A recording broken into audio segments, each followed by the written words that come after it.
muito forte. Aí você começa a ter um efeito de achatamento. Por exemplo, nós estamos em São Paulo agora, 2 meses com distanciamento social.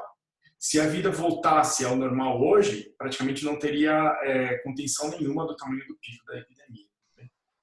Então, esse é um problema sério.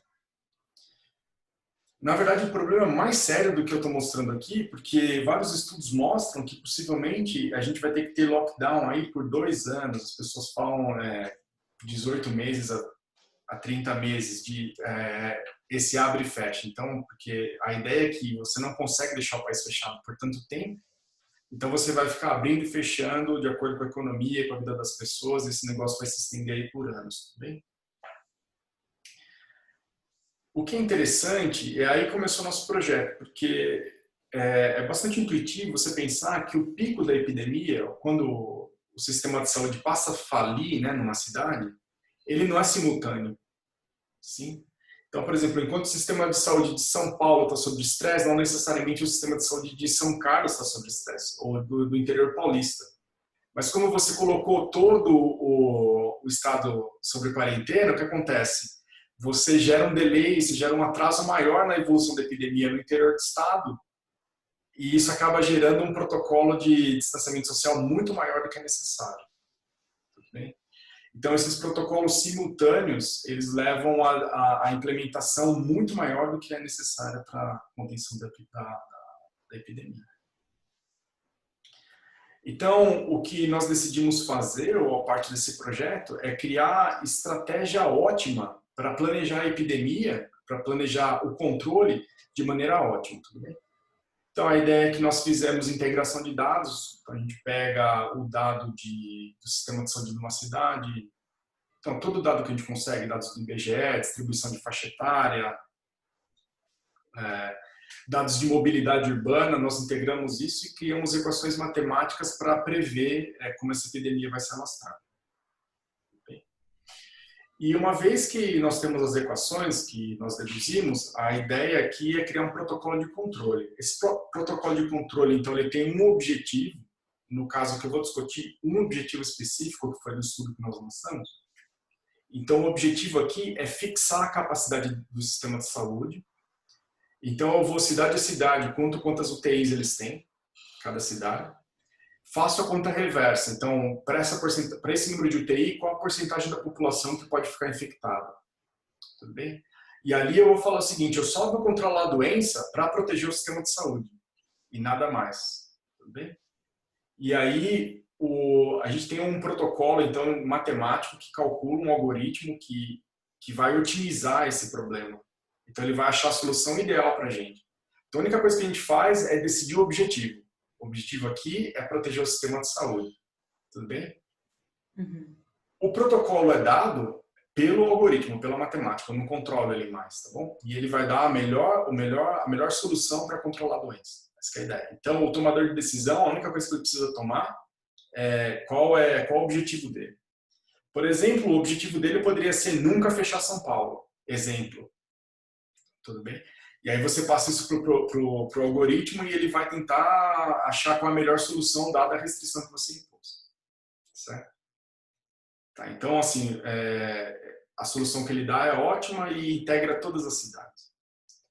Ele leva, em particular, dados de mobilidade das cidades. Então, estou dando um exemplo aqui com 4 cidades, é só um exemplo pictórico, onde as pessoas, durante o dia, elas vão trabalhar em outras cidades. Por exemplo, vocês que moram em São Paulo sabem bem disso, tem um fluxo muito grande de trabalhadores indo para São Paulo, certo? Eles podem se infectar em São Paulo, voltar para a casa deles e a doença começar, então, na outra cidade. É isso que é levado em conta no modelo. Esses dados de mobilidade nós tiramos também das operadoras de telefonia celular e construímos essas equações. Então, o que nós fazemos? Nós pegamos essas equações, então, ajustamos elas à evolução da epidemia até o momento dado e dali para frente nós fazemos previsões matemáticas juntamente com os protocolos de quando a cidade tem que entrar ou não em quarentena. Vou dar um exemplo aqui, então, desse possível controle, tudo bem? Isso aqui é para São Paulo, nós pegamos dados que iam até dia 23 de abril, certo? Então, no eixo Y você vê a porcentagem de infectados, no eixo X você vê o tempo, e que acontece então, estou simulando aqui, mostrando dois cenários. O primeiro cenário é, supondo que o distanciamento social feito na data 23 de abril continuasse até o final de agosto com a mesma efetividade. Então, o governo teria que ficar nesse controle até o final de agosto. Nessa situação, 3%, 4% da população seria infectada e o pico da doença seria em torno de final de julho. O interessante é que algumas contas, assim, contas bastante otimistas, né? Eu acho que vocês devem ter dados melhores que a gente, utilizando toda a capacidade das UTIs para se combater coronavírus, todos os leitos para combater coronavírus, contando o hospital de campanha, dá que São Paulo, por volta de 1% da população poderia estar infectada em um dado tempo, sabe? A gente está falando instantaneamente, em cada instante de tempo. Tudo bem? Então, aqui nós teríamos a falência do sistema de saúde em São Paulo por volta de 2 meses, mesmo com a quarentena. Tudo bem que está sendo implementado agora. E agora eu estou mostrando para vocês, em bege, o resultado do protocolo ideal. Então, você vê que o protocolo ideal, ele fixa a população nunca, a porcentagem de infectados num dado tempo nunca passa de 1,5%, que foi o objetivo. Então, ele controla isso. E você vê que em final de setembro a doença está controlada. E, na verdade, o que o nosso sistema faz, então, ele não faz isso só para São Paulo, ele integra todas as cidades, no caso aqui as cidades com mais de 200 mil habitantes, e ele não vai só controlar, ele vai falar o que você precisa fazer para controlar a doença. Então, aqui, o que ele faz? No caso aqui, a cada 15 dias, ele te dá o objetivo que você tem que ter. Então, aqui ele estaria falando que nós aqui deveríamos passar por um grau de isolamento muito forte, depois um grau de isolamento severo, volta para ser forte, e aí é um grau de isolamento bastante tranquilo, que está em azul.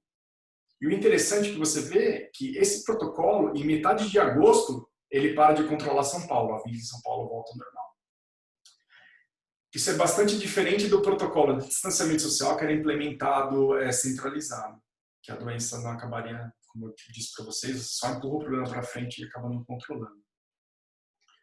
Como eu disse, essa aqui é uma solução que ela não depende só de São Paulo, ela depende da integração de todas as cidades. No caso aqui eu vou mostrar para vocês as 11 maiores de São Paulo. E ela leva as interdependências do fluxo de pessoas também. Então ela é uma solução ótima para o conjunto de cidades. Então aqui você vê, levando em consideração os dados oficiais, também, que seria a recomendação, se os dados oficiais fossem corretos. Uma pequena ressalva é que os dados oficiais eles são famosos por não serem corretos, tudo bem? Então, mas isso poderia ser levado em conta no modelo. Então você vê aqui o tempo no eixo X e no eixo Y você vê as 11 maiores cidades do estado. Então a primeira é São Paulo, aí vem as cidades do Grande ABC e finalmente as cidades do interior do estado. Você está vendo aqui que cada cidade vai ter o seu próprio tempo de entrada de protocolo e o nível de protocolo que elas precisam entrar. Isso não é decidido pela gente, isso é decidido de maneira ótima, como eu disse, pela solução ideal. E você vê que nessa situação aqui, São Paulo, metade de maio, final de agosto, a doença está controlada. E, na verdade, a partir da metade de maio, que seria espetacular, que é o que a gente está vivendo agora, né? São Paulo entraria num lockdown muito tranquilo. Isso que se o lockdown que a gente teria recomendado tivesse sido implementado na época certa, né? Então, esse é um cenário que já não dá para implementar, já passou. Mas se esse protocolo tivesse sido seguido, a partir de hoje, assim, a gente estaria no lockdown bem tranquilo, caminhando para vida normal. Interessante que isso é em São Paulo, no interior do estado, você teria esses lockdowns intermitentes agora. Então, as cidades elas entrariam em distanciamento social, em quarentena, em regime alternado. Mas, espetacularmente, até o Natal, essa doença estaria controlada. Outra coisa que é interessante, uma vantagem desse sistema, é que ele não coloca as cidades, por exemplo, do interior paulista, em lockdown simultâneo. Então, você vê que a partir de final de setembro, as cidades, os grandes polos industriais do interior começam a alternar em lockdown. Então, por exemplo, o Rio Preto ele entra em lockdown, enquanto o Ribeirão Preto está num protocolo de quarentena bastante tranquilo. Tudo bem? Espetacularmente, se eu levar em conta subnotificação, porque os dados aqui, esse protocolo é com dado oficial, se eu multiplicar os dados modificados por 12, né, como as análises sugerem, o nível de lockdown de cada cidade muda, então o protocolo vai sugerir lockdowns mais severos, mas a doença seria controlada até o Natal também. São Paulo, é uma coisa importante simular, é dizer que a gente tem liberdade para simular. Nessa simulação aqui, você vê São Paulo, ele acaba muito antes do interior paulista. Mas isso porque a capacidade hospitalar de São Paulo é praticamente equivalente a todo o interior paulista junto. Então, o número de leitos de São Paulo é muito grande.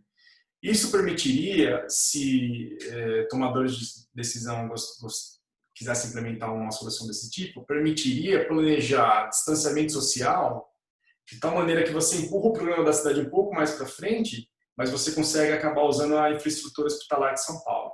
Isso faria a pandemia acabar mais cedo ainda. Certo? Porque agora nós temos um fluxo de doentes de São Paulo para o interior. Você poderia implementar o controle e depois fazer o fluxo reverso.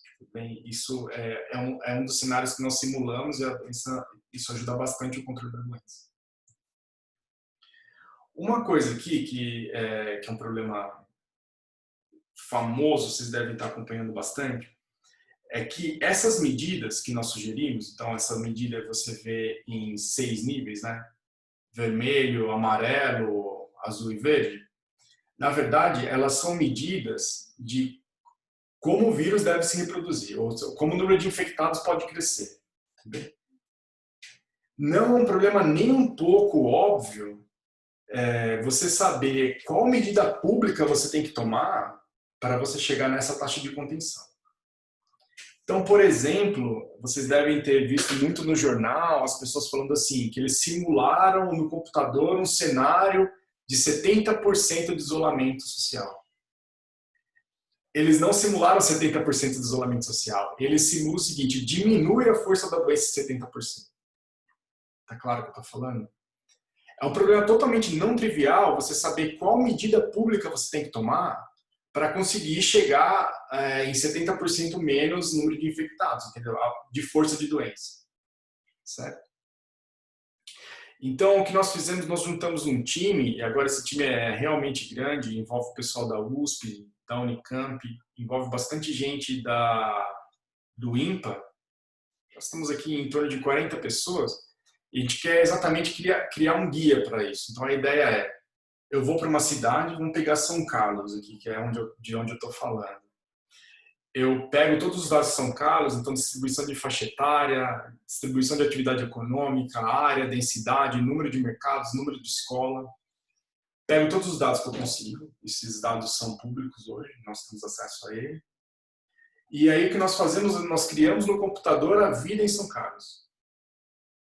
E aí lá nós pegamos os dados que estão disponíveis também e nós ajustamos o modelo matemático da vida das pessoas para reproduzir o dado perfeitamente. Uma vez que a gente conseguiu fazer isso, eu vou e ligo e desligo o serviço. Ou brinco com a porcentagem de pessoas que aderiram ao isolamento social. Com isso, eu consigo criar uma tabela de recomendação de quais políticas públicas são efetivas para São Carlos. E aí, a próxima cidade, ela vai ter a política pública dela, porque aí a estrutura da cidade muda, né? Ou você pode pensar que cada bairro de São Paulo teria sua política pública, cada subprefeitura de São Paulo. Porque você vê que certas subprefeituras têm maior adensamento de pessoas, os serviços mudam, e isso tem que ser levado em conta. Então, o nome do projeto é esse. Traduzir tudo que nós falamos nesse protocolo e que as pessoas estão tentando simular em termos de políticas públicas.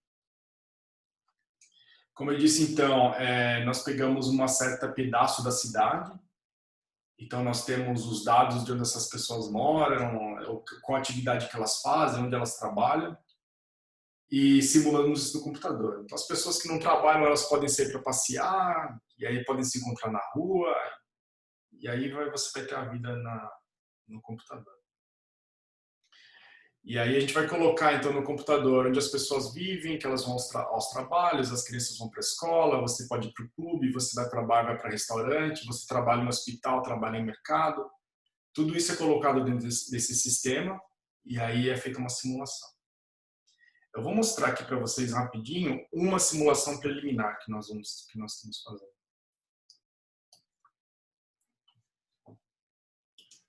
Então imagine você está vendo a minha tela agora. Então esses pontos em azul são pessoas, tudo bem? São casas, na verdade, e nelas aqui tem algumas pessoas. Então nós também estimamos quantas pessoas vivem em cada casa. Aqui você está vendo, então, esse aqui é um pedaço de São Carlos, tudo bem? Então você está vendo aqui os restaurantes, então são 8 restaurantes nesse pedaço do centro. Esses restaurantes estão com a letra R. Nós temos o hospital, que é o hospital aqui de São Carlos, que pertence ao centro. E nós temos 3 mercados aqui para essa população. E nós temos aqui 2 escolas. Tudo bem? Então eu vou rodar a simulação que você vai ver as pessoas se movimentando aqui. Então ela movimenta, vai trabalhar, à noite ela volta para casa. Então você vai ver as pessoas, eu vou mostrar de hora em hora essa simulação. Então você vai ver todo um borrado aqui e de repente todo mundo volta para casa. As pessoas que estão infectadas, elas vão ser pintadas em vermelho. Espero que possivelmente você possa ver aqui. Então, por exemplo, aqui tem um pontinho vermelho dentro dessa casa.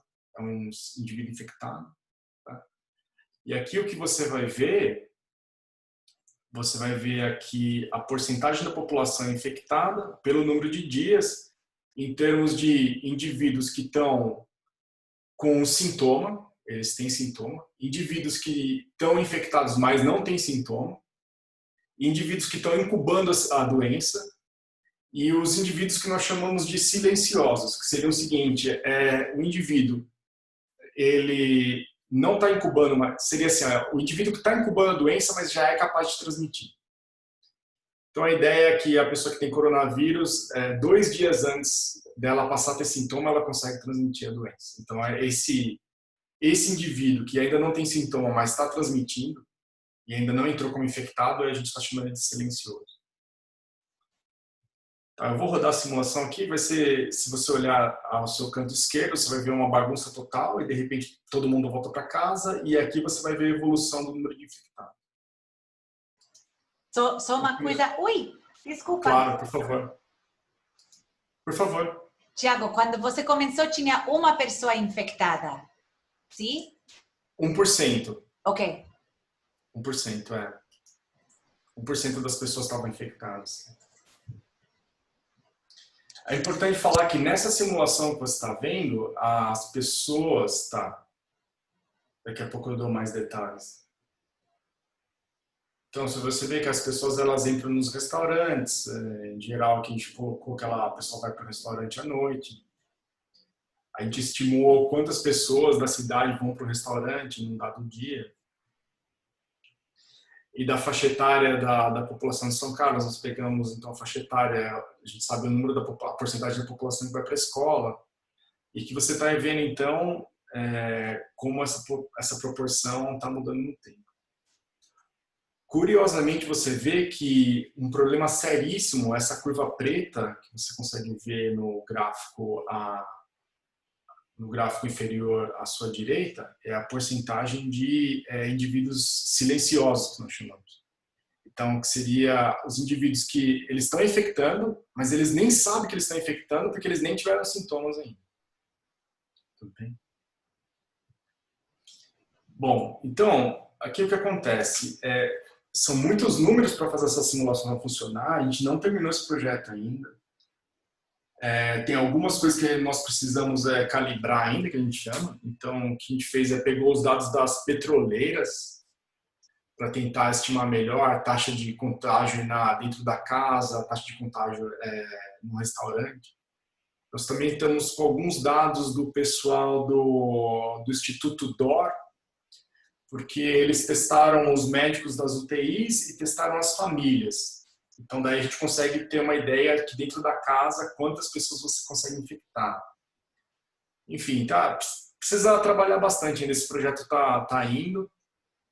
Ainda a gente pretende concluir daqui umas 3 semanas, só para mostrar para vocês a ideia do projeto. Bom, voltar para cá então, vocês tiveram uma ideia, tem alguma pergunta sobre esse vídeo? Posso continuar? Então, Tiago, estou aqui. Agora você me vê? Vejo, sim, claro.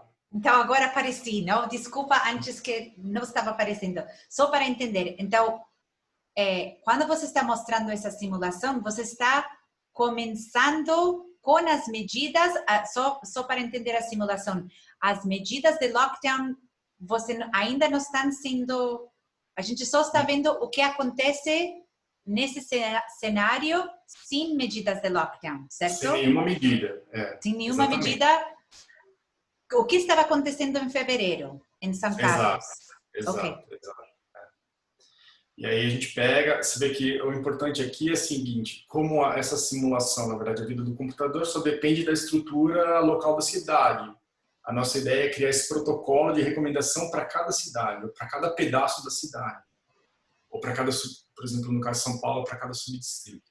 Sim, mas aqui você não vê absolutamente nenhum, totalmente livre. Assim, taxa basal, deixa a doença seguir da maneira que ela quiser. Tá. Então, o que acontece? Aqui, eu tô simulando, então, uma situação totalmente sem controle. Tá? Então, sem controle nenhum, é a vida em São Paulo no início de...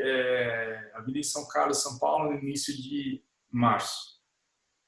Então, você vê, esse aqui é o gráfico que você viu já quando ele sendo feito automaticamente naquela simulação. Então, aqui é o número de dias, aqui é a quantidade de pessoas sendo infectadas.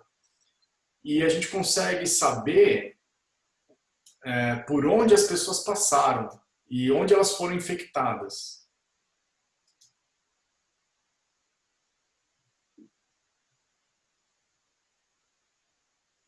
Então, eu estou lendo aqui o comentário bastante interessante aqui. Eu já entro nesse detalhe já.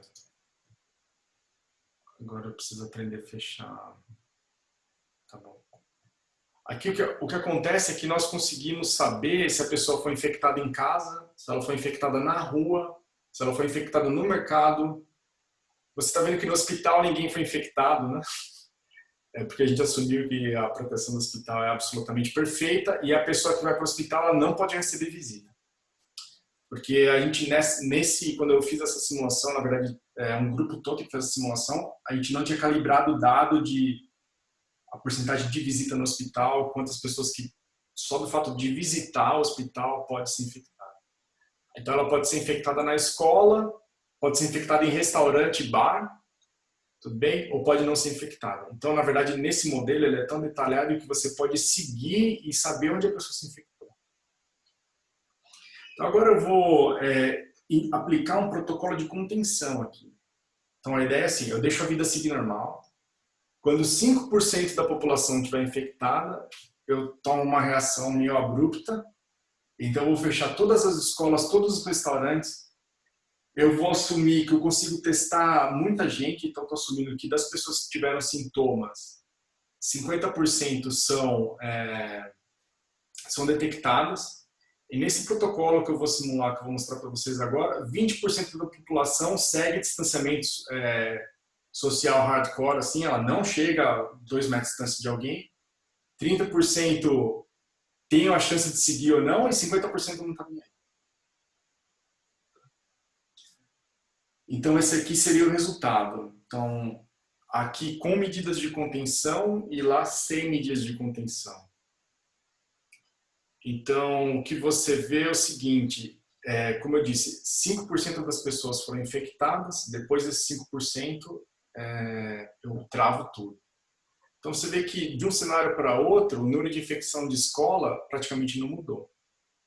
Então isso significa que escola é uma fonte muito rica de infecção, né? Porque se eu esperar 5% para colocar medida ou nunca colocar medida, praticamente a infecção não muda. O que é interessante aqui para mim, talvez vocês devem ter outra opinião, é que quando a medida de controle é implementada, o número de indivíduos silenciosos ele cai pela metade. Então, é a principal forma de controle. Uma coisa interessante aqui é que a porcentagem muito grande das infecções acontece no mercado, né? E acontece nas casas. Tudo bem? Então, mesmo você tendo medida de contenção, fechando bar, fechando restaurante, você está com o mercado e casa aberta, é muito complicado. Certo?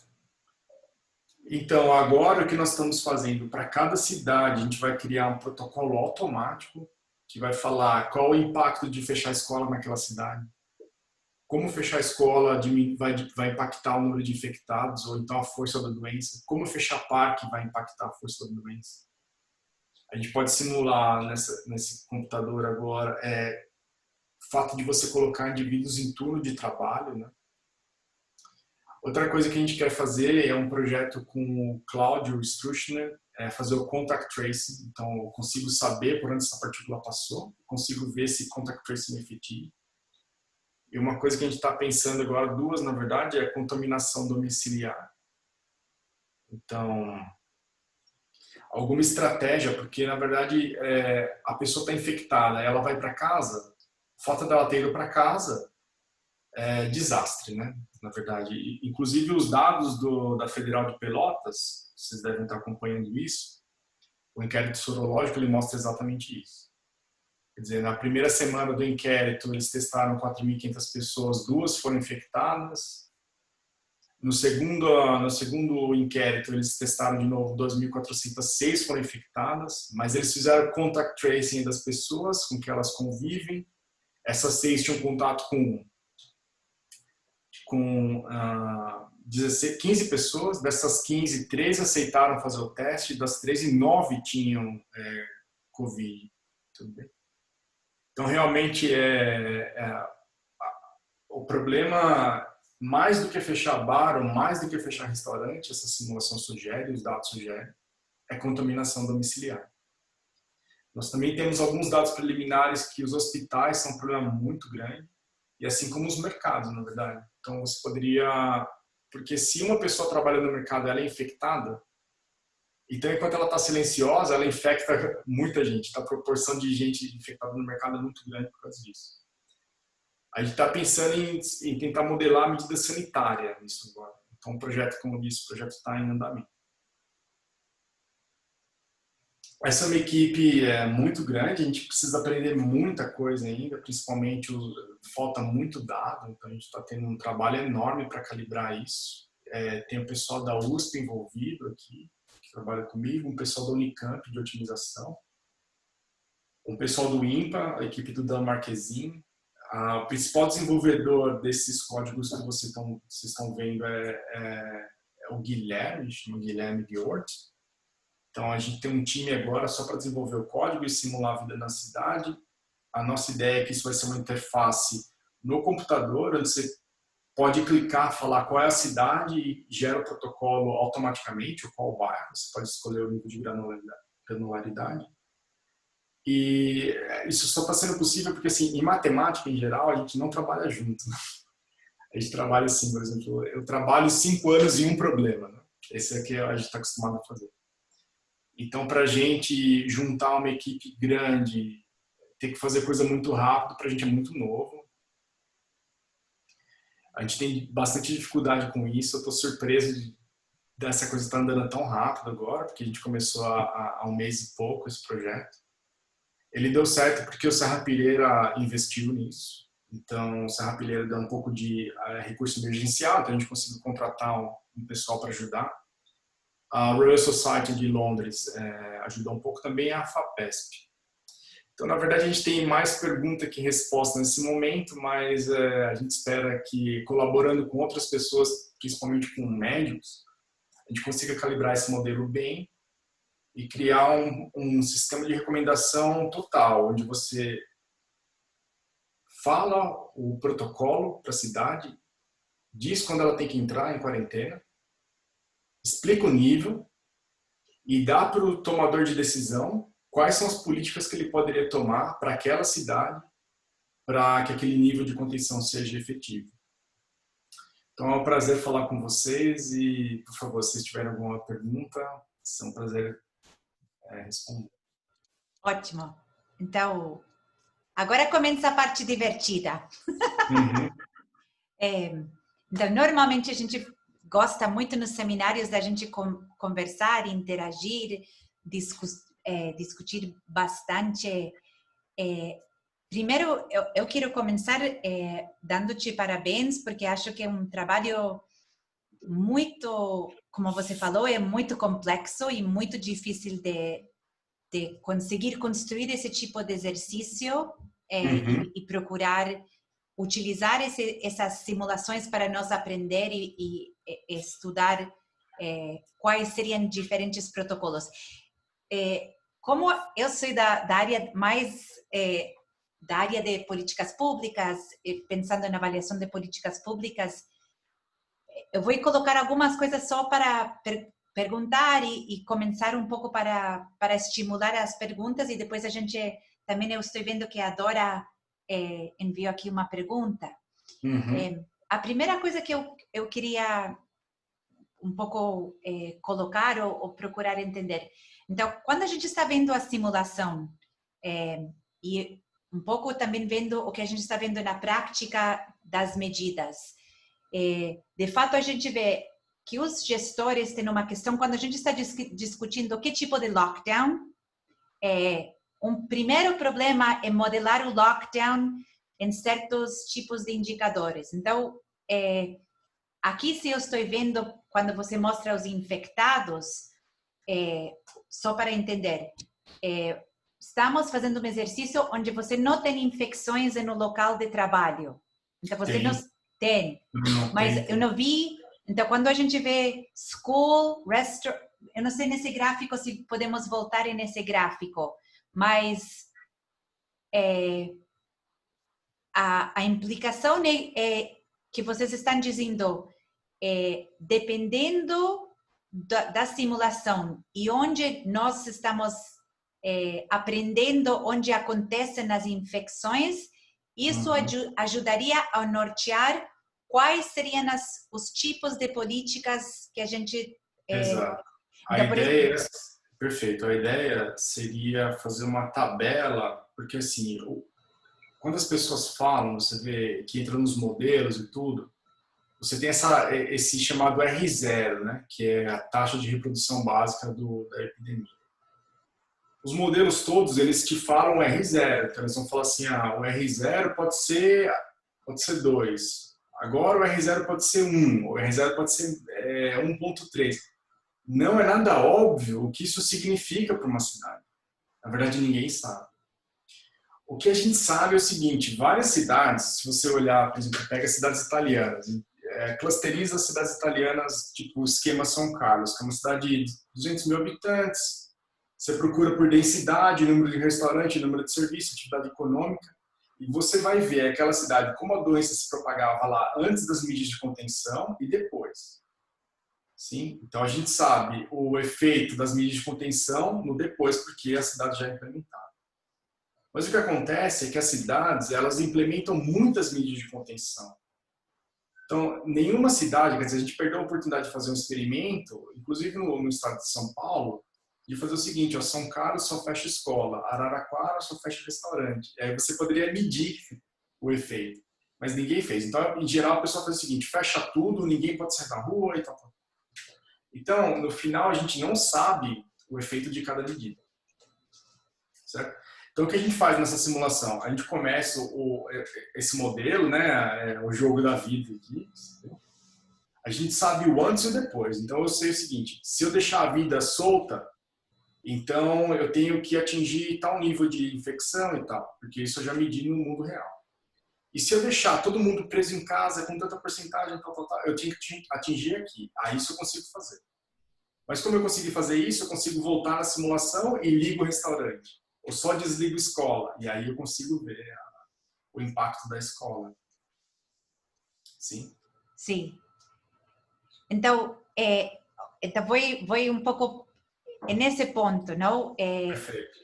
Um pouco discutindo a questão de políticas públicas, de comportamento das pessoas, um pouco pensando nessa questão uma das coisas que a gente tem feito não isso, mas a gente tem avaliado onde a adesão foi maior utilizando dados de localização com os limites que esses dados têm e a inferência e os pressupostos que a gente está tendo. Mas uma das coisas que a gente debate muito é se só está o restaurante fechado, ou se só está uma escola fechada, ou se só está a indústria a indústria fechada.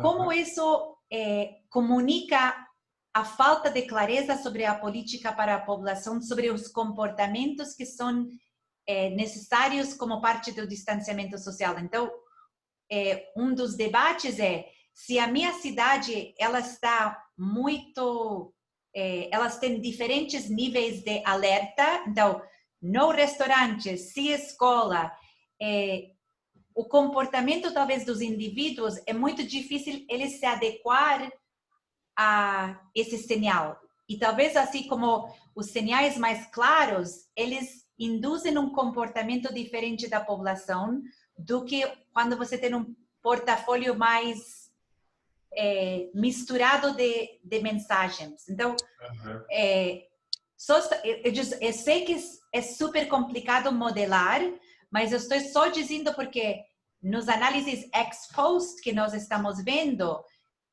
o que nós vemos é quando você tem pacotes de medidas coerentes, isso está associado em geral com maior adesão nessas medidas. E quando você está fazendo medidas muito diferentes, a gente vê que isso introduz uma mudança no comportamento. Então, a primeira pergunta, um pouco difícil, mas para te colocar como vocês veem isso? Ou como vocês têm pensado sobre isso?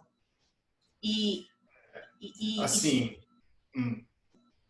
a nossa ideia não é sugerir como tomador de decisão, ou como no caso aí você trabalha com políticas públicas, como você deveria, qual deveria ser aplicada. Eu acho que a gente não tem capacidade para fazer isso. Ok. O que a gente pode falar é o seguinte, olha, se você fechar em São Carlos restaurante, o R diminui tanto. E aí eu acredito que o prefeito, junto com o grupo dele, deve decidir qual é a medida que toma. Sim. Certo? Outra coisa que é importante, você vê que para você controlar a doença nesse protocolo ideal, o nível de controle ele muda no tempo. E ele muda bastante. Não é que todo mundo fica em lockdown eternamente. Você fica num tempo, por exemplo, você vai lá dar uma martelada, ninguém sai de casa uma semana, e depois o R vai lá em cima. Aí, assim, também eu não saberia tomar essa decisão, mas praticamente falo o seguinte, se você fica uma semana em casa, na próxima semana é vida normal para todo mundo. Daqui 15 dias, restaurante fecha. Essa é a recomendação. Agora, se a gente não tem capacidade, não tem também conhecimento de gestão de pessoas para saber se isso é factível ou não. A ideia é, por exemplo, assim, se você falasse para mim, olha, quais são as possíveis medidas para ter o R, entendeu? Nessa faixa em São Paulo. A gente vai te dar uma tabela, falou, ó, essa aqui, ou fechar restaurante, ou testar em massa, ou... E aí o tomador de decisão, vocês de políticas públicas poderiam discutir. Realmente a gente está muito ciente que esse é um problema complexo. Uma das coisas que a gente está pensando em fazer, que isso também foi uma ideia do Fernando Bosa, junto com o pessoal, é fazer crowd control. Então, por exemplo, você evitar a aglomeração mandando uma mensagem de WhatsApp, entendeu? Então, a pessoa nem sabe que está sendo controlada. Esse seria o cenário ideal.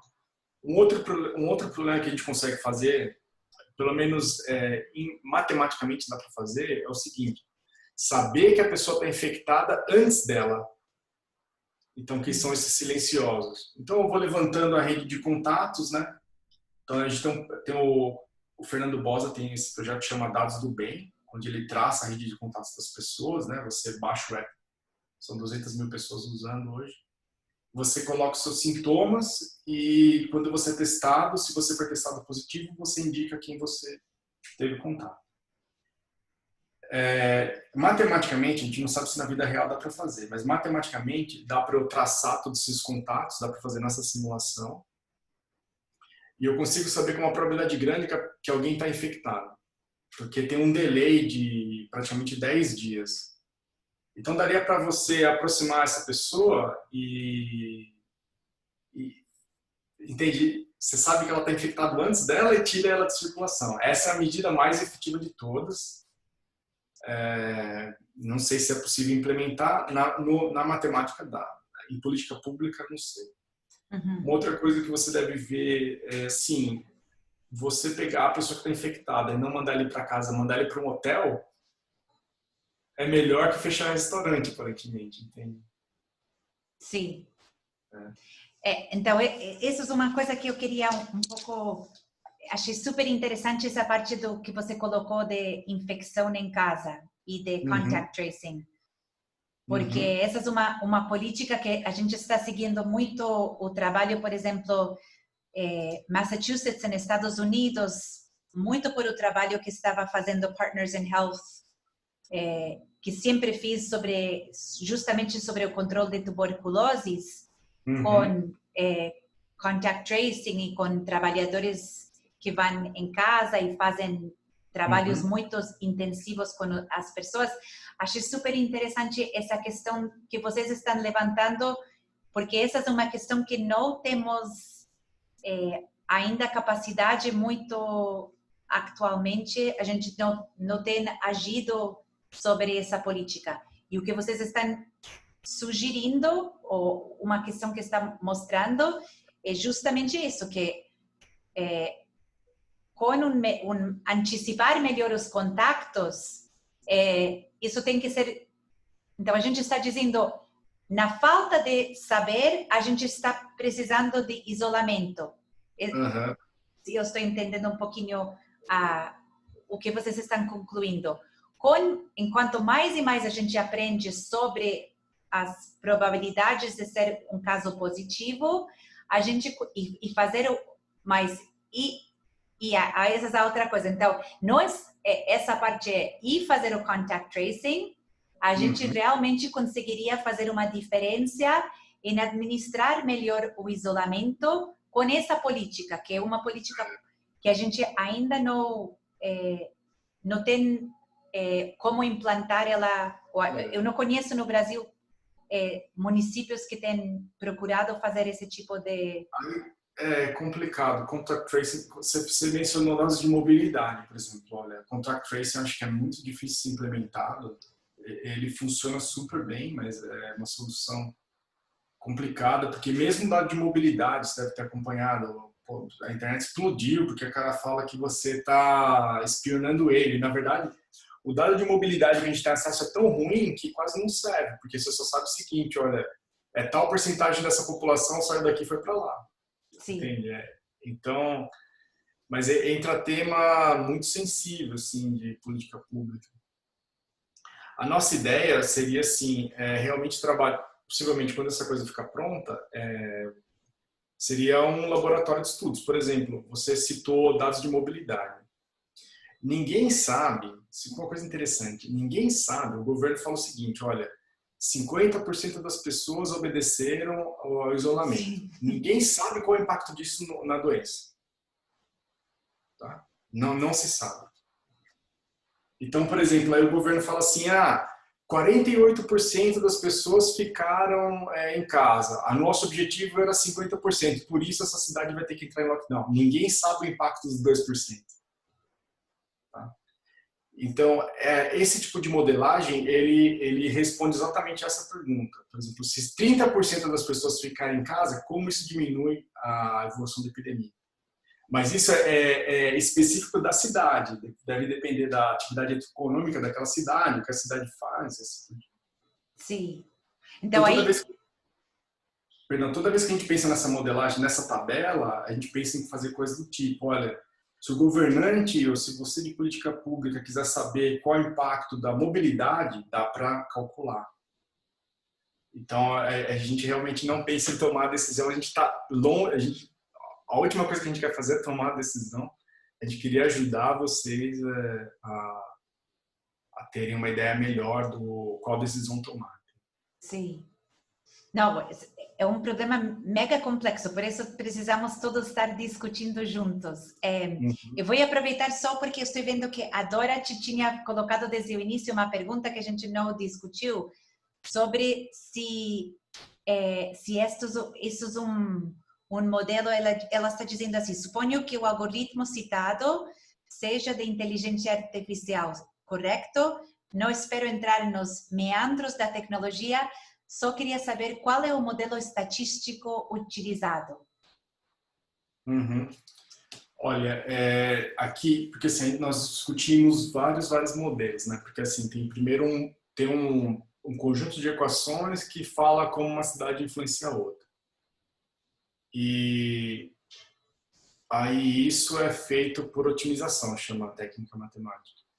Aí tem a parte que você coleta os dados das cidades para integrar. Aí isso é feito por inteligência artificial. Então, assim, a gente escreveu robôs que vão na rede e puxa todos os dados da cidade que a gente quer. Aí tem a parte para saber, por exemplo, ó, sem medida nenhuma, a cidade na Itália estava crescendo, estava com essa reprodução de infectados e agora com tantas medidas essa. Aí, de novo, a gente pega isso por inteligência artificial, faz uma análise estatística, em geral é inferência bayesiana, aí acha a taxa de reprodução. E aí passa isso para esse programa que seria o jogo da vida, né? Aí no jogo da vida a pessoa vai para o trabalho, mas de repente a pessoa não vai para o trabalho, ele para conversar com alguém e tal. Então isso é feito por uma chamada amostragem multicapa. Assim, tem vários níveis de estatística, né? Sim. Mas assim, então a priori como não sabemos a taxa de R nesse lugar, a gente está utilizando informação de outros lugares para inferir o que seria para começar a simulação. Exato, a ideia é assim, eu pego cidades que as pessoas falam que têm culturas parecidas, então, por exemplo, Brasil e Itália. A gente pega todas as cidades da Itália com 200 mil habitantes, por exemplo, que não são tantas. E aí estuda elas, aí tem o target que você quer atingir. Então, você sabe que a doença aqui progride nessa faixa, agora progride aqui. E esse é o objetivo do modelo. Então, o modelo é reproduzir aquele comportamento. Porque nem todo dado a gente sabe. Então, por exemplo, algumas coisas a gente sabe, que é a probabilidade de infectar alguém, certo? Mas, por exemplo, se a pessoa vai ser reinfectada, a gente não sabe. Concorda? Não se sabe. Então, é um número que está livre ali. Então, você precisa ajustar aquele número para algum dado. Então, o dado que a gente usa é uma cidade que a gente já conhece. Por exemplo, é um dado que aqui, nessa modelagem, não dá, mas não dá para modelar isso, mas dá para integrar com dados. Por exemplo, o uso de máscara. Qual o impacto que isso tem? Entendeu? Aí daria para fazer isso, porque daria para você modelar todos os efeitos, aí desliga todo o efeito, sobrou a máscara. Então você pode pensar, qual a probabilidade desse efeito agora ser devido ao uso de máscara? Tá, essa seria a ideia. Sim. Então, vamos lá. O Tiago está perguntando se gravamos em plataformas abertas. Normalmente, mas depende, a gente sempre gosta assim na página do Departamento de Ciência Política sempre estamos colocando os seminários, então só para avisar, estão todas aí, então tem muitas palestras, mas o Moacir está dizendo que ele gostaria, não sei se o Moacir quer fazer a pergunta live, mas ele está... Moacir, você quer fazer ela em vivo ou você quer que eu fale? Eu esqueci de perguntar para a Dora, mas ele está pedindo se você poderia informar de modo inteligível para a população geral os dados que tornariam mais efetivo o isolamento social. Então, porque talvez a questão você nos mostrou dois cenários onde a gente está um pouco parecido com o que a gente tem hoje, não? Que a gente nunca aderiu, tivemos medidas, elas são moderadas comparado com outros países, e a adesão a essas medidas foi moderado também. Então, ele está perguntando um pouco se você poderia contextualizar um pouco. Então, nesses cenários que vocês estão modelando, vocês estão pressupondo sempre que quando você fecha o restaurante, fecha o lugar de trabalho, fecha o lugar da escola, a pessoa deixa é uma pessoa que é compliant com o modelo. Você não tem pessoas que estão quebrando o protocolo. Quando você colocou os 50%, não a política está implantada. Esse cenário de 50% não é sobre a adesão, certo? É sobre a adesão. É sobre a adesão. É assim, eu fecho todos os restaurantes, porque assim, nesse cenário que eu simulei, na verdade quem simulou foi o Guilherme, né? Ok. Então, o que faz? Você começa com a doença, quando ela atingiu 5%, você impõe a medida. Aí você dá aquela marretada, fecha tudo, né? Só que aí a ideia é que nem todo mundo segue o protocolo. E isso dá para...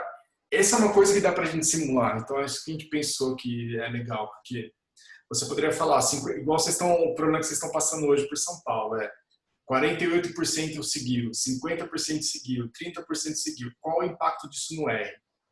Então, a gente acha que essa tabela, se você conseguisse, por exemplo, 40% significa tanto de propagação com o restaurante fechado e tal. Entendeu? Aí dá para você planejar um futuro melhor. Essa aqui é a ideia. Para a resposta do Moacir, então, assim, é bastante cedo para falar, Moacir. Daqui 3 semanas eu conseguiria falar muito bem para você.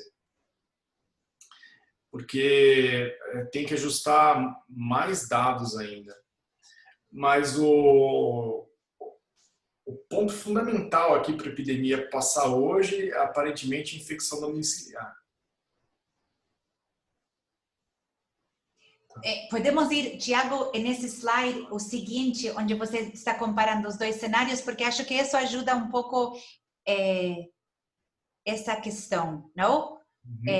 Aqui você está dizendo qual é a diferença entre não fazer nada e a gente tem o que tem hoje. Sim? Então, a gente está dizendo, se eu posso um pouco explicar nas minhas palavras, a gente está dizendo é uma tragédia, porque o que está dizendo essa simulação é que a gente está, por causa de que a gente não tem adesão 100%, a gente está com os mesmos resultados como se não fosse implantada nenhuma medida. A simulação está dizendo, dados os pressupostos do modelo e que você procurou fechar, mas as pessoas não aderiram, o resultado nesses dois cenários é que você acaba com quase o mesmo tipo de infecção, pelo fato que você não está com essas medidas efetivamente sendo... O que acontece, perfeito. O que acontece então, você diminui o número de infectados, né, pela metade, mas ainda vai ter falência do sistema de saúde, você vai ter que deixar o pessoal em casa um tempão, então acaba não sendo efetivo. Então, por isso que a gente vê no cenário dos 50% que não funciona, porque acontece as mesmas coisas.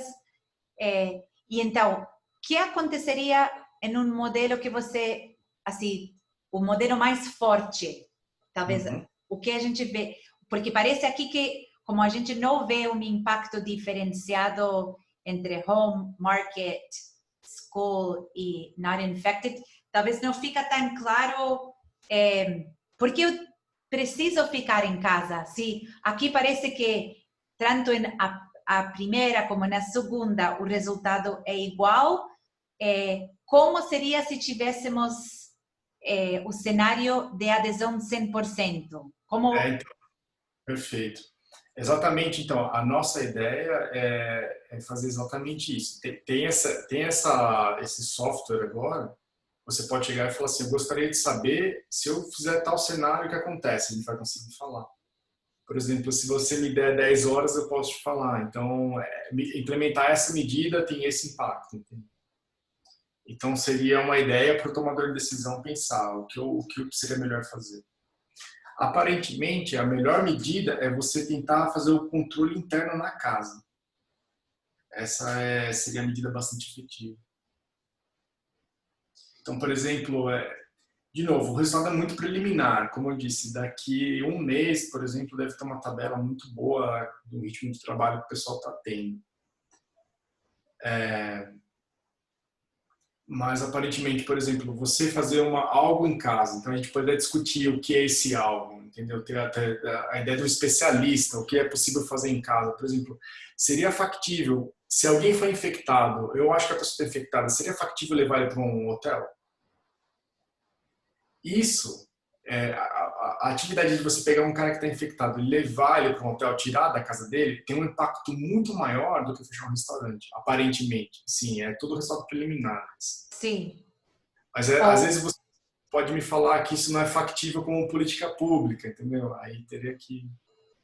Sim, mas o que você está indicando é, por exemplo, em lugares onde você sabe que a probabilidade de ser infectado é alto, é muito arriscado essa pessoa voltar para casa. Então, então, se a gente precisa alguns setores econômicos voltar, precisamos pensar nas estratégias para minimizar o impacto, e uma das maneiras é separar essas pessoas por um período para conseguir observar se elas estão infectadas antes de elas voltar para suas casas. Então, esse é um achado do modelo que ele está revelando que isso é uma política a ser estudada ou ser considerada. Exato. Que poderia gerar resultados tanto com todos os outros pressupostos valendo. Exato. Por exemplo, enfim, isso é um laboratório para se estudar e tentar guiar a tomada de decisão, né? E aí você pode pôr número, na verdade, porque como você viu, o problema é complicadíssimo, né? Sim, mas eu acho que é super interessante porque uma das coisas que a gente está discutindo muito é temos codificado nos estados e nas capitais fechamento de indústria, comércio e serviços. Então, a gente tem que fechou, mas é super complicado porque cada lugar vai liberando estes essencial. Então, loja de calçados é essencial neste município, não é essencial nesse outro município. E uma das coisas que você começa a pensar é quais tipos de estruturas, por exemplo, uma linha de montagem de veículos, o risco de contaminação nesse tipo de local é muito diferente de um mercado que não vai permitir ninguém entrar e só vai fazer entregas na porta do mercado, numa fila. Então, você consegue também pensar como isso poderia ser inserido no modelo para ele aprender com isso? Isso já dá para fazer, é só ter mais dados. Uma das coisas que a gente pode fazer, assim, se você fala, olha, eu quero que a loja de sapatos esteja aberta, ou lojas de tais serviços. Então, no modelo, você pode simular. Então, eu quero que ela esteja aberta com metade dos funcionários. Qual o impacto disso? Ou então, agora as empresas vão ter turno. Qual o impacto disso? Porque esse problema é muito difícil e o que acontece a gente tende a confundir alguns índices, né? Porque assim, pela dificuldade do problema. Então, isso aqui seria uma ferramenta que permitiria quantificar o que está acontecendo.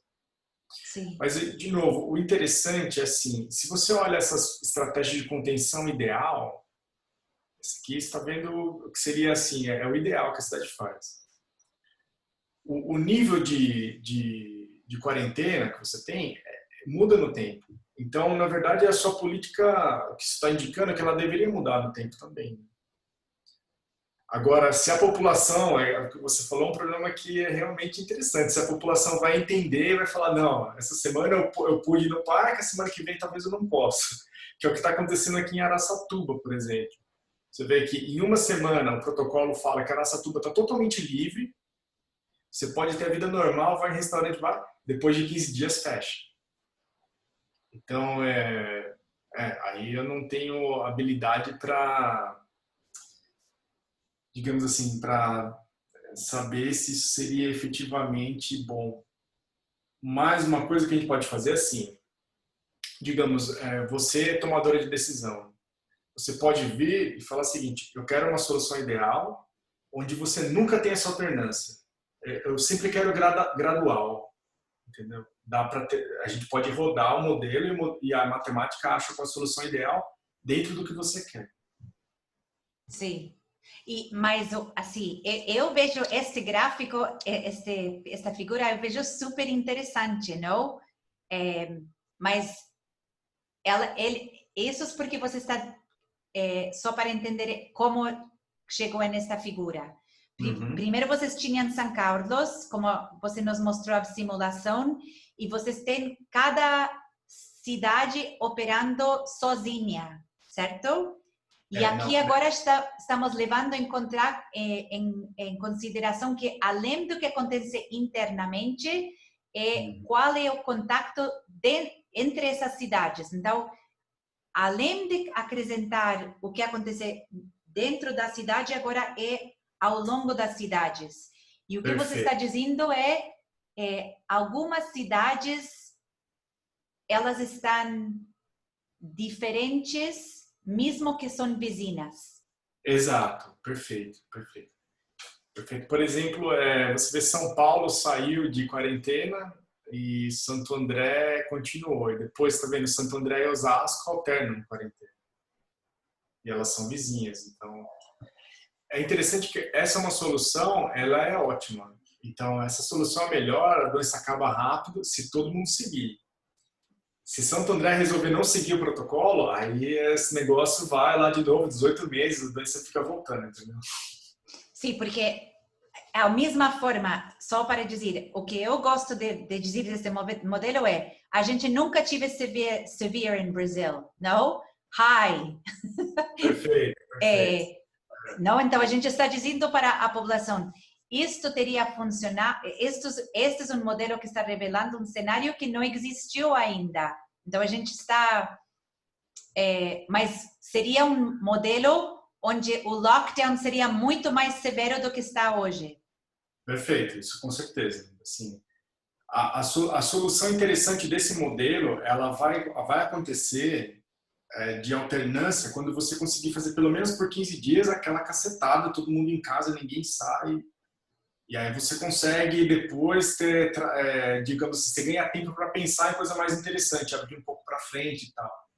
Mas se você tivesse uma solução como a brasileira hoje, por exemplo, essa semana o R, né, número de reprodução do Brasil, de São Paulo é 1,33.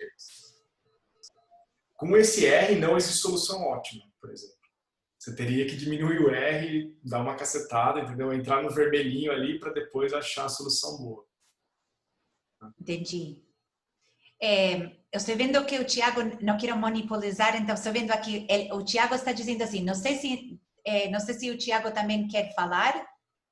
Tiago, se você quer falar, você também pode perguntar e fazer a pergunta em vivo, mas ele está dizendo se ele não sabe se entendeu direito, mas ele queria entender mais sobre esse último ponto de não sabermos direito qual é o impacto de um maior ou menor porcentagem de pessoas estarem em isolamento. Seria possível explanar um pouco mais sobre isso?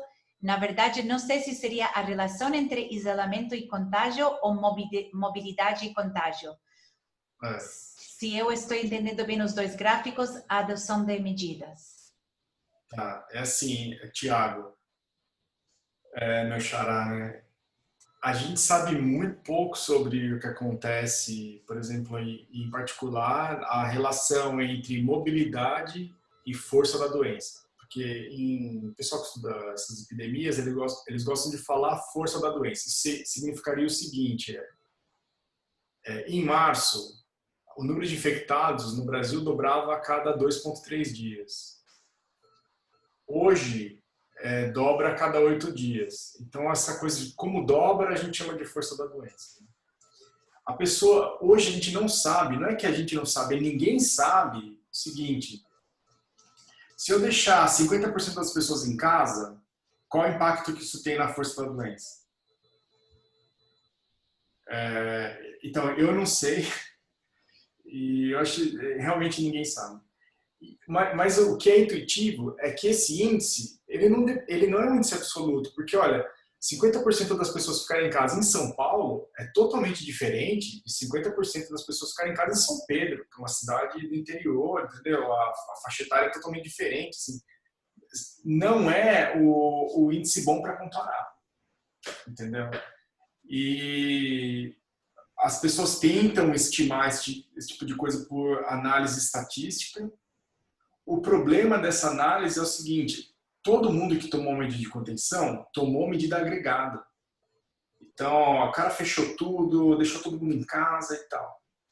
Então, você não sabe, assim, esse efeito aqui, tipo assim, 10% é devido a 10% de mobilidade. A gente não sabe disso. Isso ajuda ou... Uhum.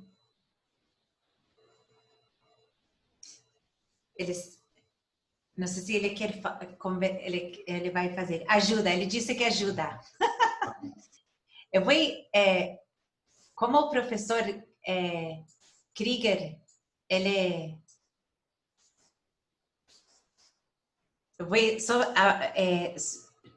eu sei que ele queria talvez comentar e tinha muito interesse em conversar com você, então eu vou só trazer ele porque eu não sei se ele quer fazer alguma pergunta, comentário específica sobre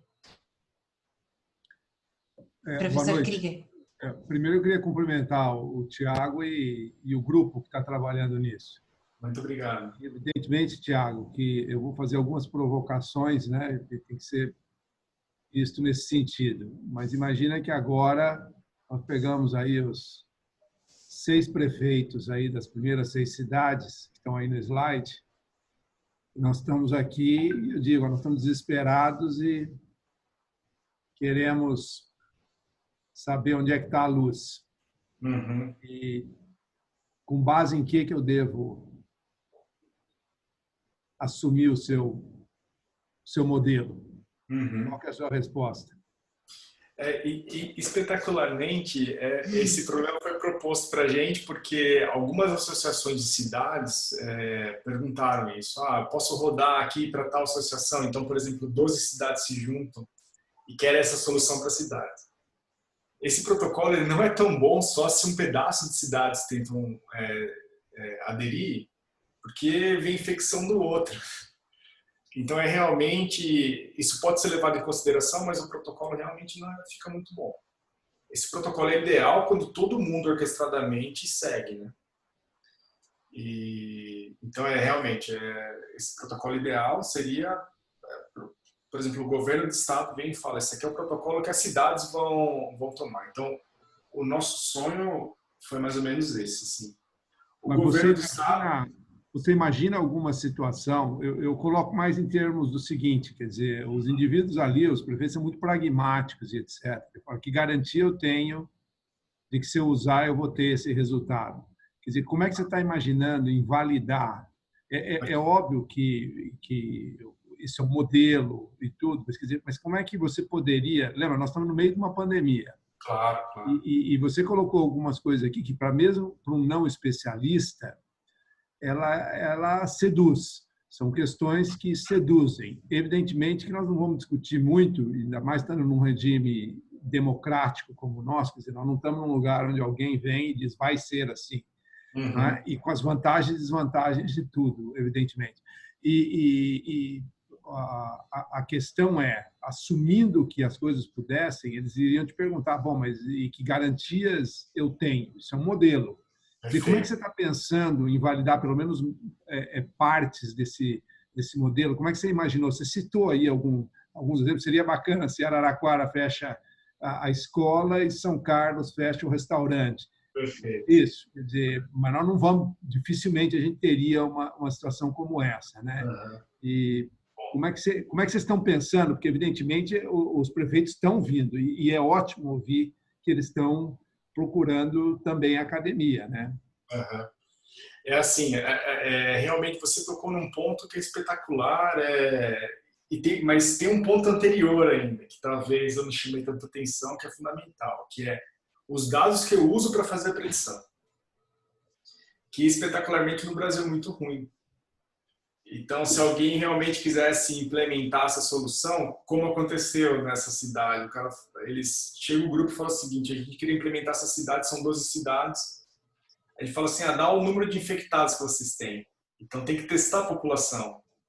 Aí fala: não, mas a gente não quer testar, então não dá para confiar numa predição. Começa por aí, porque eu preciso saber onde os infectados estão, né, para começar a rodar. Então, por exemplo, essa predição para o Brasil, que você está vendo, é com dado oficial. O dado oficial no Brasil é muito ruim. Eu tenho que multiplicar esse dado por 12 para ter um cenário meio interessante. Você vê que é curioso aqui que São Paulo está aberto, o protocolo decidiu abrir São Paulo na primeira semana de fevereiro, de maio. Tá vendo? Isso é com dado oficial. Se eu multiplico o dado por 12, como o inquérito sorológico sugere, esse protocolo dá uma cacetada em São Paulo e tranca tudo. Então, assim, a qualidade do dado inicial que é usado para gerar a recomendação é fundamental.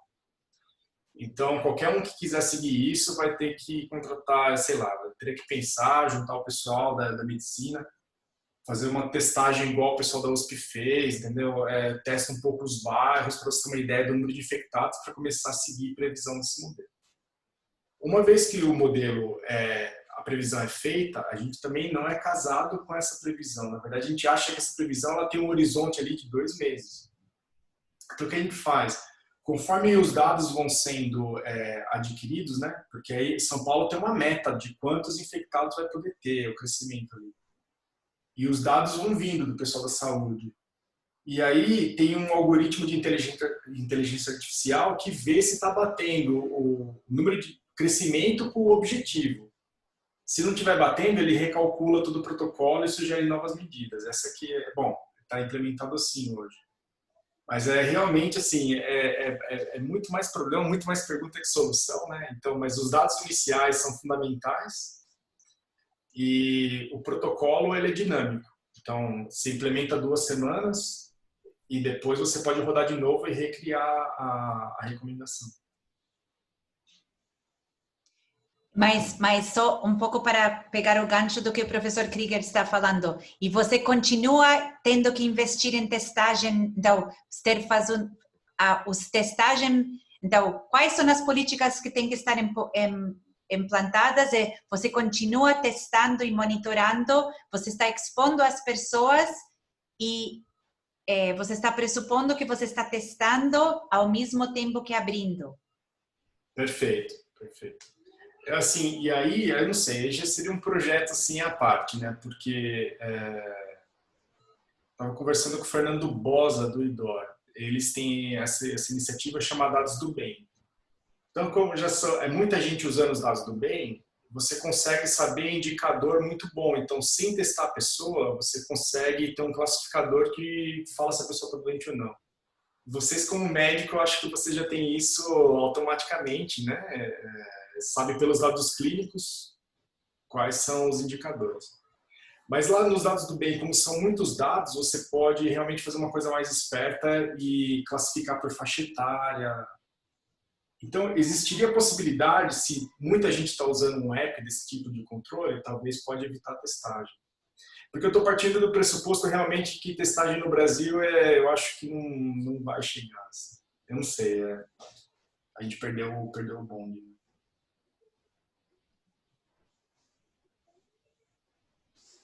Professor Krieger, você quer falar mais? Outra coisa? Eu não gostaria de monopolizar, mas evidentemente tem uma coisa muito tentadora no que o Tiago está apresentando e que é um desafio enquanto sociedade. E que por isso que eu acho que se popularizar essa ideia, se a gente conseguir, mesmo que retrospectivamente, confirmar previsões do modelo, é mostrar a inter-relação entre as cidades, quer dizer, a sociedade, porque nós estamos muito acostumados a imaginar que, olha, se eu cuidar aqui do meu cantinho, e esse cantinho pode ser sua casa, pode ser seu bairro, pode ser sua cidade, seu estado, não vai funcionar. Não. Quer dizer, esse seria um ponto fundamental. Quer dizer, eu diria até para aulas em faculdades de gestão pública, de medicina e etc., porque isso é uma bela demonstração aonde não só você pode imaginar isso numa situação como São Carlos, Araraquara, indo até Ribeirão e etc., ou tudo isso junto, como aqui na Grande São Paulo. Quer dizer, que só piora, que é onde você não tem nem limites muito claros. Então, essas são questões que, mesmo a ciência já tendo dados e etc., esse é uma informação subliminar aqui muito importante, quer dizer, que precisava ganhar um pouco mais. As pessoas não têm noção de quão interrelacionadas as coisas estão. Né? Perfeito. Sim, esse é um ponto realmente bom. E é interessante porque alguns bairros de São Paulo são maiores que São Carlos, né? Então, você pode, com dados de mobilidade bons, você pode fazer esse protocolo para São Paulo.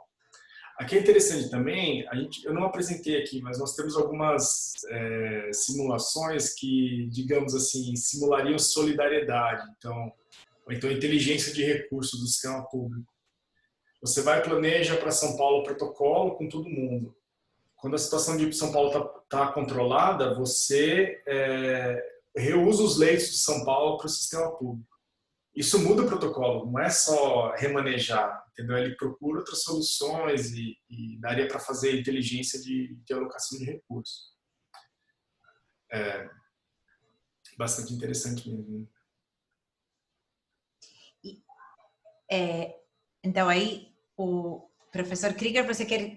Não importa monopolizar, acho que você está levantando bons pontos e eu já falei algumas coisas e não tem problema você comentar mais coisas se você quiser. Não, eu acho que, primeiro, realmente eu fiquei muito interessado em saber que já tem prefeitos ou associações procurando. Quer dizer, você fez algum outro esforço no sentido disso chegar aos gestores, por exemplo, a Prefeitura de São Paulo, o governador, o secretário? Quer dizer, como é que está andando essa parte? É assim, perfeito. A USP, ela tem um comitê que conversa com o Comitê da Crise de São Paulo.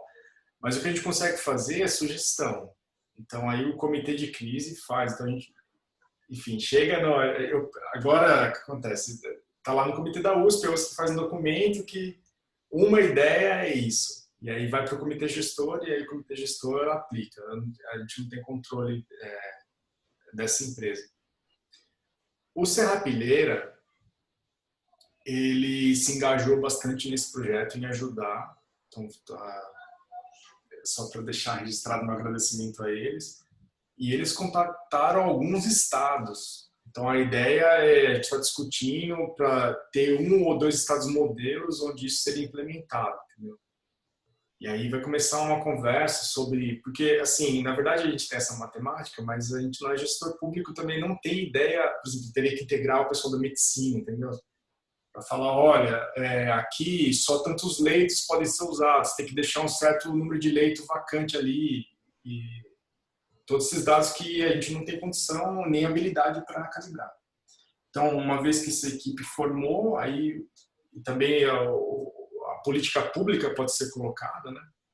Um problema que a gente já teve é que a pessoa pede uma política pública que a gente não consegue traduzir em matemática, então tem que reconversar qual seria a melhor maneira de tentar traduzir e aí aplicar isso. Mas assim, a gente precisa de ajuda de um monte de gente. Né?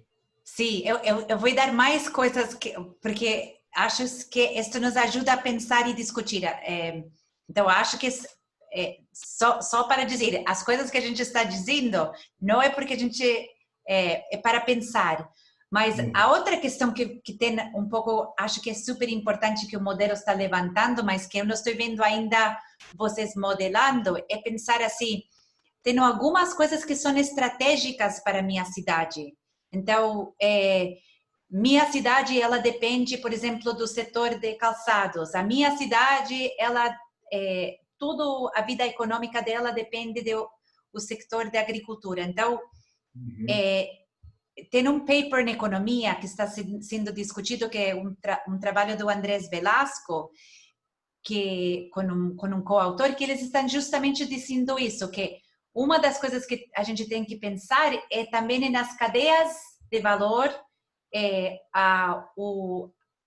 o fato de que não é só ligar e desligar partes de nossas cidades e nossas economias, mas estar pensando assim, dado que o custo é elevado, eu estou expondo essas pessoas a possível contaminação e transmissão do vírus. Então, eu tenho que ponderar esse risco com os ganhos que tem como uma sociedade de nós ter isso.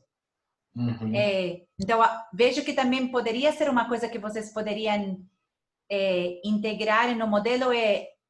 Não sei se vocês fizeram isso quando vocês falam que tem work.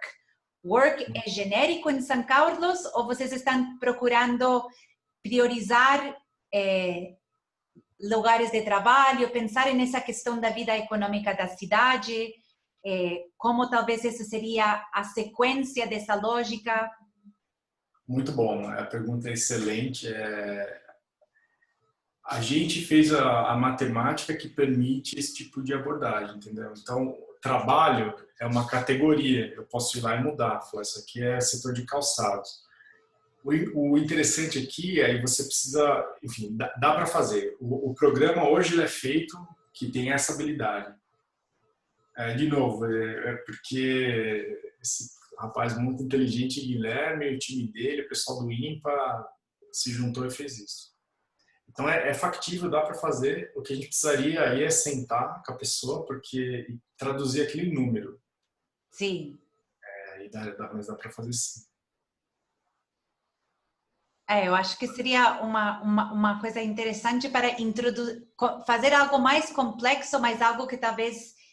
e a outra pergunta que eu ia dizer é, alguém que está vendo isto hoje é equivalente ao que está fazendo o Rio Grande do Sul?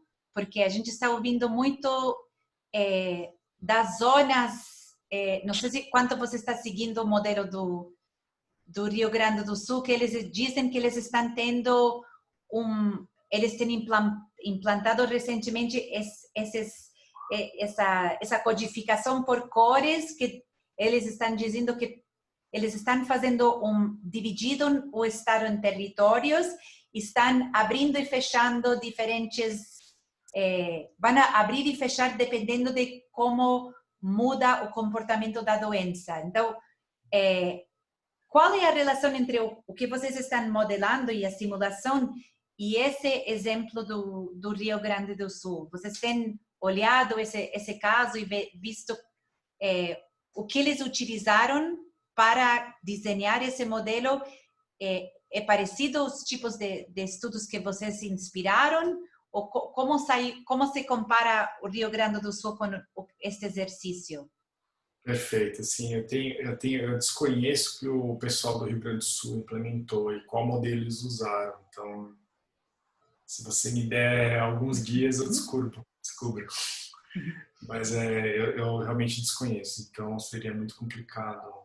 Sim. O Rio Grande do Sul, ele tem um problema, na verdade, para esses modelos, é que eles têm poucos casos. Né? Então, esses modelos com poucos casos é muito difícil prever. Faz sentido? Porque, a ideia seria assim, se eu tenho um infectado, se esse cara fica em casa, com uma probabilidade muito grande, a doença não acontece na cidade, né? Entendeu? Então, quando a gente pensa em epidemia, tem alguns limites que as equações ficam boas. Em São Paulo está no limite bom, essa coisa de infecção comunitária.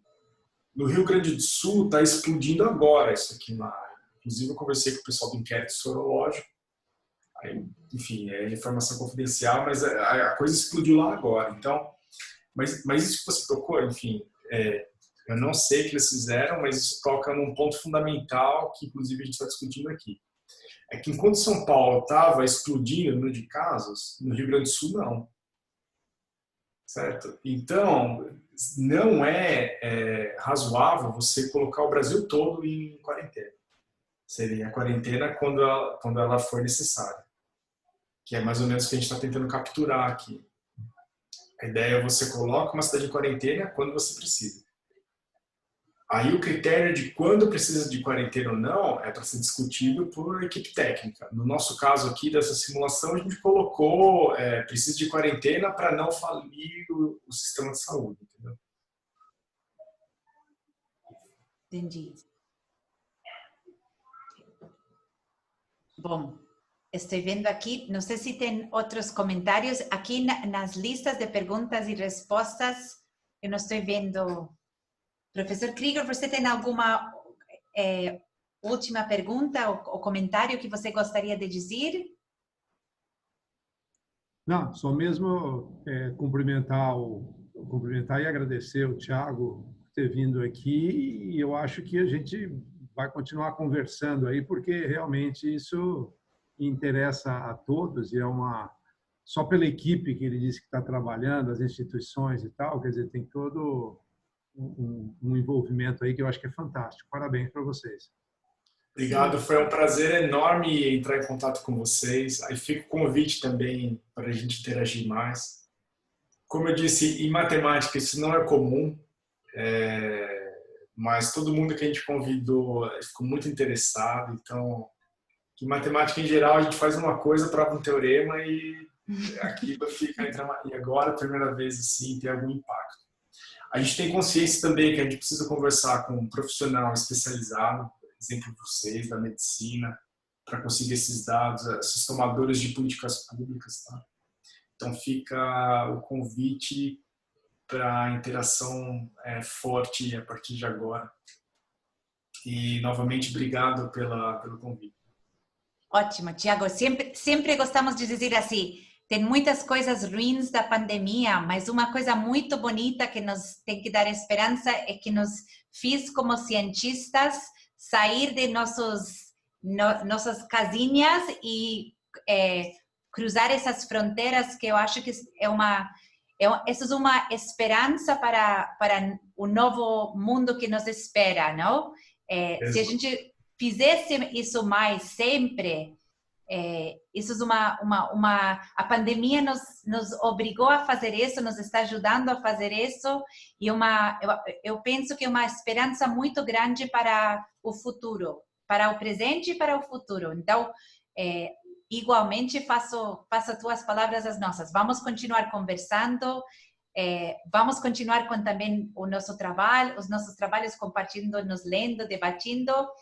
E os seminários também a gente vai continuar com esse espírito de trazer pessoas de diferentes disciplinas, porque achamos isso super importante para os debates e para nos entender entre disciplinas.